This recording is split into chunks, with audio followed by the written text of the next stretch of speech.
Goeiedag, Vanessa Foster van die Bybel in 1 jaar saam met julle. Vandag lees ons saam uit Genesis hoofstuk 44. Dit blyk of die vorige hoofstuk op 'n gelukkige noot geëindig het.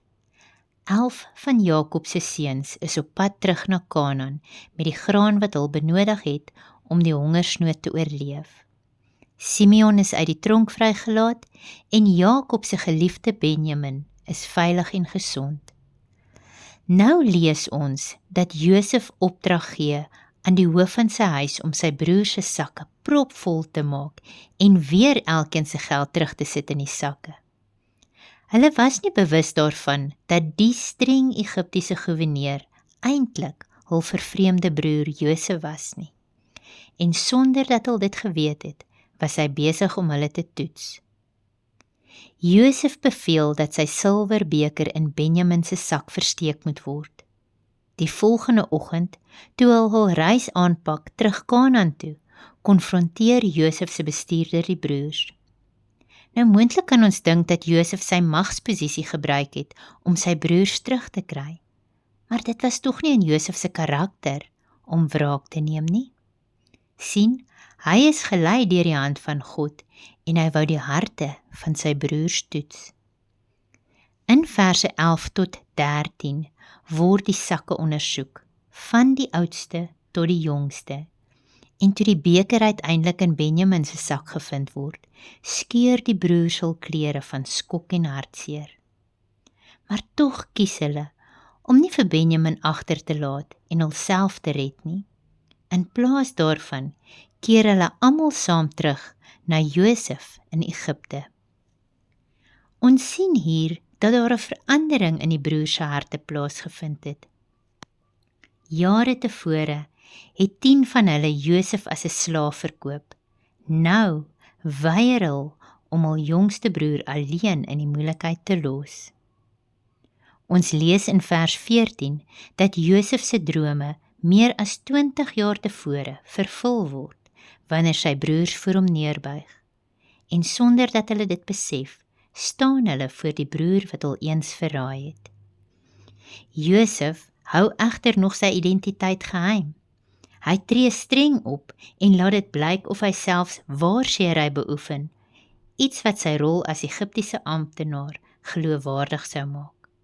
Nou dit alles was deel van sy plan om sy broers verder te toets. Juda tree dan na vore en pleit vir Benjamin se vrylating. Nou hierdie versoek van Juda toon 'n verandering van sy hart en opregte berou. Hy bely sy skuld, alhoewel hy weet Benjamin en die res van hulle is onskuldig aan diefstal. Die las wat hy dra van wat jare tevore met Josef gebeur het, het hom by die punt gebring om vir genade te smeek. Bekering is 'n kernboodskap dwars deur die skrif.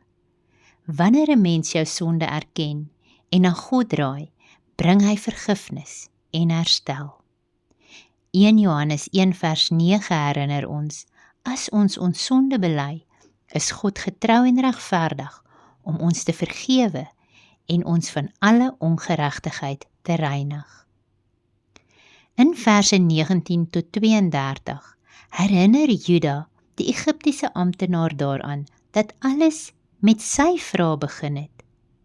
Al wat hulle wou doen was om graan te koop. Hy herinner hom toe dat hulle hom vertel het van hul vader en hul jongste broer Benjamin, wat die enigste oorblywende seun van sy moeder, wat diep bemin was deur hul vader Jakob, en hoe hy, die Egiptiese offisier, geëis het om vir Benjamin te sien.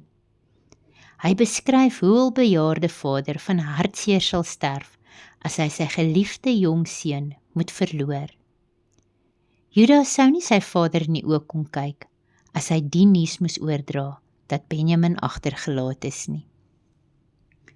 Nou Juda is dan bereid om homself op te offer vir sy broer, en dit herinner ons ook aan die grootste voorbeeld van opofferende liefde, Jesus Christus, wat sy lewe vir ons gegee het.